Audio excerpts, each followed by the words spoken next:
Hello students, मैं आपको complex test के पढ़ाने वाला हूँ। देखो, एक ऑब्जेक्ट होता है ए बी सी डी। उसके इस प्लेन पे सिग्मा एक्स लगा हुआ है, ए बी प्लेन पे। इस प्लेन पे भी सिग्मा एक्स है, इस पे sigma y and tau x y और लगा हुआ है। ठीक है ना। तो हमें क्या करता है, क्वेश्चन में ये पूछता है कि कोई इंक्लाइंड प्लेन दे देता है, यानी इन पे तो इजीली यहाँ तो कैलकुलेट कर सकते हैं, या तो दिया हुआ होता है कि इस प्लेन के ऊपर सिग्मा एक्स कितना है।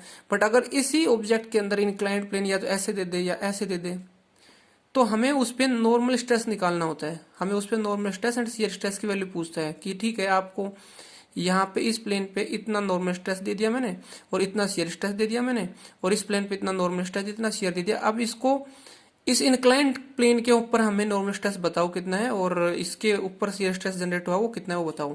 तो देखो, उसका फॉर्मूला जो है वो डेरिवेट करके हुआ आया हुआ है और सबको पता है।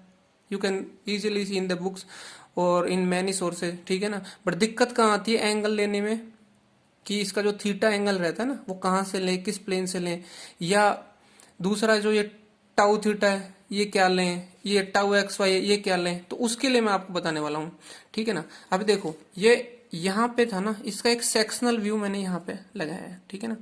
अब ये जो प्लेन डीसी से थीटा काउंटर क्लॉकवाइज जाने के बाद में प्लेन डीई है, उसके ऊपर नॉर्मल स्ट्रेस कितना जनरेट होगा और शियर कितना होगा, लेट से हमें वो निकालना है। ठीक है। तो उसके लिए साइन कन्वेंशन कैसे रहते हैं ये मैं आपको बताता हूँ। देखो, टेंसाइल हमेशा पॉजिटिव लेंगे, कंप्रेसिव जो है उसको नेगेटिव लेंगे। टाउ एक्स वाई, अब यहाँ देखो इंपॉर्टेंट वाली बात है कि जो टाउ एक्स वाई है ना, वो अगर काउंटर क्लॉकवाइज घुमा रहा है, काउंटर क्लॉकवाइज वर्टिकल फेज पे देखो आप, वर्टिकल फेज, ठीक है ना, काउंटर क्लॉकवाइज ऐसे जा रहा है, तो हम लेंगे क्या, उसको पॉजिटिव ले लेंगे। और you can see in the diagram also कि ऐसा रहेगा तो हम पॉजिटिव लेंगे।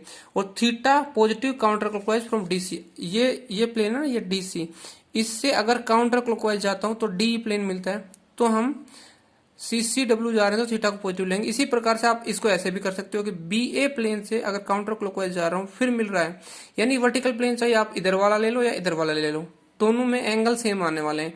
वर्टिकल से काउंटर क्लॉकवाइज जाने पर थीटा आएगा तो पॉजिटिव लेना है। ठीक है, ये बात का ध्यान रखना, इंपॉर्टेंट बात है।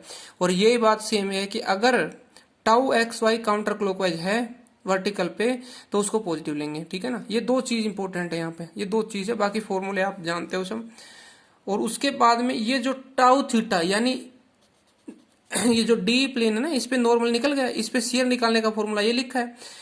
अगर कई बार जैसे वो क्या करता है कि क्वेश्चन में सिग्मा एक्स और सिग्मा वाई पूछ लेता है निकालने के लिए, और हमें दे देता है ये टाउ थीटा दे देता है। मैं न्यूमेरिकल कराऊंगा, डोंट वरी, इसके गेट के न्यूमेरिकल भी कराऊंगा, ESC के न्यूमेरिकल भी कराऊंगा, और 5-6 एग्जांपल्स और भी वैरायटी ऑफ क्वेश्चंस की आपको कराने वाला हूँ।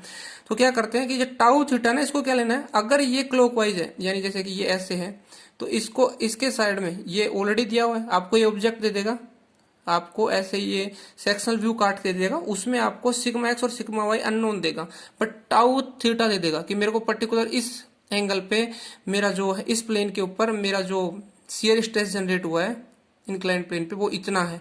अब इस पे जो है ना, मतलब अब क्या पूछ रहा है कि अपना जो ओरिजिनल पूछ रहा है, और अपने को जो इंक्लाइंड प्लेन की शियर स्ट्रेस की और नॉर्मल की वैल्यू देके रखी है, बट हमें नो उसका पूछ रहा है। तो हमें क्या करना है कि इसको है ना पॉजिटिव लेना है क्लॉकवाइज को, यानी अगर ये ऐसे है तो उसके साइड में एक और ऐसे लगा देंगे, और फिर हमें देखेंगे अगर ये ऐसे क्लॉकवाइज आ रहा है तो पॉजिटिव लेंगे। ठीक है। तो अब यहाँ पे 3 चीज नोटिस करने वाली है कि अगर यहाँ पे already sigma x sigma y और टाउ एक्स वाई देना है और किसी इंक्लाइंड प्लेन पे पूछ रहा है तो फॉर्मूला ये यूज करने हैं। या इनसे उल्टा भी पूछ सकता है कि इंक्लाइंड प्लेन के ऊपर नॉर्मल दे देगा और शियर दे देगा, और फिर उसको अपने को पूछेगा कि ये मतलब ओरिजिनल पे क्या लगा हुआ था। तो बेसिकली बात इतनी सी है कि जो हमारा एक ऑब्जेक्ट रहता है उसको काट के, या मान लो आपको कुछ एक प्लेन दे देता है इंक्लाइंड प्लेन, उसके ऊपर कितना नॉर्मल स्ट्रेस जनरेट होगा और कितना शियर स्ट्रेस जनरेट होगा ये बताना होता है। ठीक है ना। वो अच्छा, ये टाइप 2, इसमें क्या रहता है कि देखो कोई ऑब्जेक्ट रहता है, उसको एक पर्टिकुलर एंगल पे, जैसे कि 16 डिग्री क्लॉकवाइज मैंने यहाँ पे लगा के रखा है, रोटेट कर दिया, ये ऑब्जेक्ट था। देखो मैं बताता हूँ आपको, ये था, ये ऑब्जेक्ट था, इस पे यहाँ पे आपने स्ट्रेस लगा रखा है, इस साइड में आपने लगा रखा है, ये शियर स्ट्रेसेस लगे हुए हैं। अब मैं बोलूँ कि इसको मैं घुमा देता हूँ ऐसे 16 डिग्री क्लॉकवाइज घुमा दिया, या लेट से कि 16 डिग्री एंटी क्लॉकवाइज घुमा दिया, तो जो ये प्लेन्स आते हैं ना फिर नए वाले, तो इन प्लेन्स के ऊपर कितना स्ट्रेस जनरेट होता है, नॉर्मल और शियर, ऐसे भी पूछ सकता हो। यानी ऊपर तो आपको ऑब्जेक्ट दिया हुआ था और उसके ऊपर इंक्लाइंड प्लेन दिया हुआ था, ठीक है ना, उस पे पूछ रहा था कि अब इस इंक्लाइंड पे नॉर्मल और शियर बताओ। अब ऐसे भी कर सकता है कि कोई ऑब्जेक्ट दिया हुआ है और उसको बोल रहा है कि रोटेटेड क्लॉकवाइज। अब रोटेट करने के बाद जो न्यू प्लेन आएंगे ना, इनके ऊपर क्या नॉर्मल, नॉर्मल बोले तो ऐसे जाने वाला, पहले ये ऐसे था, इसके ऊपर ऐसे नॉर्मल लगे हुए थे, अब मैंने घुमा दिया। अब घुमाने के बाद में बोलेगा कि अब इनके ऊपर घुमाने के बाद में जो न्यू प्लेन जनरेट हुए ना, इनके ऊपर नॉर्मल और शियर कितना है वो पूछ सकता है आपसे। तो देखो मैंने यहाँ पे बना के भी रखा है कि जैसे पहले मान लो कंप्रेसिव 100 लगा हुआ था, 100 लगा हुआ था, 25 लगा हुआ था और ये 40 शियर लगा हुआ था। उसके बाद में ये घुमा दिया, घुमाने के बाद में जो न्यू प्लेन जनरेट हुए उनके ऊपर कितना आएगा ये मैंने ऑलरेडी कैलकुलेट करके रखा था। मैं आपको न्यूमेरिकल बताऊंगा इसका। इसमें 69.3 आता। देखो 100 था इस पे, आप बात को समझो। देखो 100 था, घुमा दिया, 16 डिग्री क्लॉकवाइज घुमाया। अच्छा, इसका सेम साइन कन्वेंशन उसके जैसा है, सेम टू सेम। अच्छा ये देखो घुमाने के बाद में भी तो इंक्लाइंड ही बन रहा है ना, ये ऐसे घुमा दिया ऐसे पकड़ के, तो ये अपना नॉर्मल था, सॉरी ये अपना ओरिजिनल था। उसके बाद में इसको घुमाने के बाद में ये ऐसा आ गया, इंक्लाइंड हो गया, ठीक है। तो ये इंक्लाइंड हो गया या उसको वो रोटेशन बोल देता है, एक ही बात रहती है, दोनों की चीज सेम है कि अगर आपको क्लॉकवाइज रोटेशन देके रखा है तो थीटा वही -16, साइन कन्वेंशन अपना वो कवर रहने वाला है, ठीक है। दो चीज समझ में आ गई ना आपको, या तो आपको इंक्लाइंड प्लेन के ऊपर वो नॉर्मल स्ट्रेस और शियर स्ट्रेस पूछेगा, या आपको वो रोटेट करके बोलेगा कि एनी ऑब्जेक्ट और ये सो एंड सो स्ट्रेसेस लगे हुए थे और उसको क्लॉकवाइज और आइदर एंटी क्लॉकवाइज घुमा दिया, तो अभी उसके ऊपर कितना नॉर्मल। और ये चीज देखो यहाँ पे P2 25 था और ये देखो फिर बाद में मैंने कैलकुलेट किया है कि ये P2 जो है ना ये ऐसे लगा हुआ था, अभी ये यहाँ पे ये जो हमारा थीटा है इसके 90 डिग्री पे है, ये कितना जो है कंप्रेसिव हो गया। तो ये बात है, ये 100 से 69.3 हो गया, ठीक है ना। तो ये कैसे आया है ये मैं आपको न्यूमेरिकल्स नेक्स्ट वीडियो में बताने वाला हूं, पर मैं आपको ये चीज समझाने वाला हूं कि कॉम्प्लेक्स स्ट्रेस मतलब नाम क्या है, कैसे इनको कैलकुलेट करते हैं, कैसे साइन कन्वेंशन है। उसके बाद में देखो एक ये प्रिंसिपल स्ट्रेसेस का कंसेप्ट रहता है। प्रिंसिपल स्ट्रेसेस क्या होते हैं, बेसिकली प्रिंसिपल स्ट्रेसेस होते क्या हैं, देखो मैं बताता हूं। जहां पे अपना शियर स्ट्रेस 0 हो जाता है ना, मतलब ये ऑब्जेक्ट था, इसको हमने घुमाया या फिर आपको डिफरेंट डिफरेंट प्लेन काटे, तो एक ऐसा प्लेन मिलेगा घुमाने से या काटने से कि जहां पे आपके जो शियर स्ट्रेस जो लगाए थे ना मैंने पहले, उनकी वैल्यू 0 हो जाती है, ठीक है ना।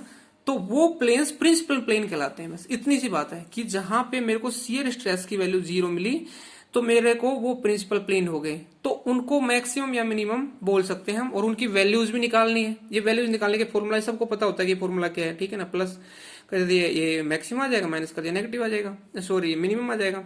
तो ये फॉर्मूले की कोई इश्यू नहीं है, फॉर्मूले सबको मालूम रहता है, बट ये पता नहीं रहता कि प्रिंसिपल जो है ना स्ट्रेस क्या होता है। तो जहां पे मेरे शियर स्ट्रेस की वैल्यू 0 होगी वहां पे मेरे को एक प्लेन मिलेगा जिसको मैं प्रिंसिपल प्लेन बोलूंगा।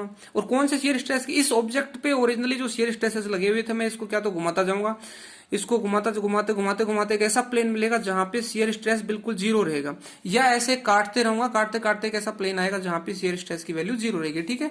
ये प्रिंसिपल प्लेन्स होते हैं जहां उन पे लगने वाले स्ट्रेसेस प्रिंसिपल स्ट्रेसेस कहलाते हैं, और इसका फॉर्मूला ये है। और उसका एंगल कैसे फाइंड आउट करेंगे कि वो कहां पे है, वो जो प्लेन जहां पे शियर स्ट्रेस की वैल्यू वो 2 सिग्मा एक्स माइनस सिग्मा। अब ये कैसे आया, ये डेरिवेशन करने से आया, और वो अगर आप चाहते हो तो मैं बता दूंगा, otherwise there is no need of that, ठीक है।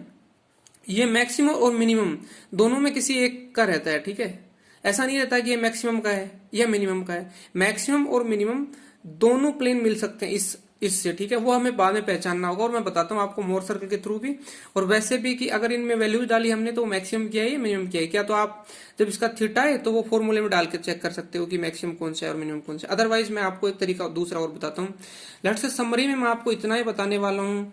देखो अब समरी में लास्ट में ये एक चीज बताने वाला हूँ कि टेंसाइल रहेगा तो पॉजिटिव, कंप्रेसिव होगा तो negative, theta counter clockwise positive, tau x y counter clockwise positive, और टाउ थीटा क्लॉकवाइज पॉजिटिव। ये जरूर ध्यान रखना, टाउ एक्स वाई और टाउ थीटा में कंफ्यूज नहीं होना है। टाउ एक्स वाई देख के टाउ थीटा पूछ सकता है, या टाउ थीटा देख के किसी पर्टिकुलर प्लेन के ऊपर की इसके ऊपर टाउ थीटा इतना है, इस पर्टिकुलर थीटा पे शियर स्ट्रेस इतना है, तो मुझे बताओ कि इसके सिग्मा एक्स या सिग्मा वाई कितना लगा होगा। उस केस में मैं बता रहा हूं कि हमें ऐसा लेना ही है, ठीक है ना।